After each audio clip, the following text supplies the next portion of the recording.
You are aware that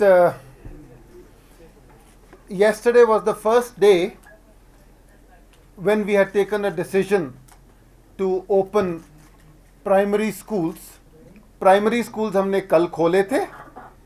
आज attendance में improvement हुई है और अभिभावकों से बहुत सी रिक्वेस्ट्स आई हैं. So keeping that in view, कल से जो है हमने मिडिल स्कूल्स भी खोलने का फैसला किया है. जम्मू एवं कश्मीर के 197 पुलिस स्टेशंस के क्षेत्र में 136 पुलिस स्टेशंस ऐसे हैं जहां पे किसी भी प्रकार की डे टाइम रेस्ट्रिक्शंस या पाबंदियां नहीं हैं. Government officers in fact are reporting more than normal attendance.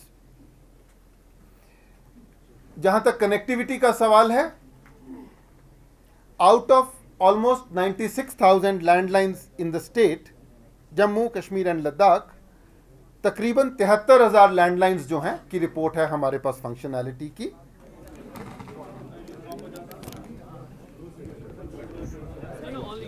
No, sir. That's it. I just want. I've given you my briefing. You can pick up whatever. I wanted to ask you about detention, sir. How many detentions? Because we see a lot of people out of police stations. Okay. How many people have been detained, sir?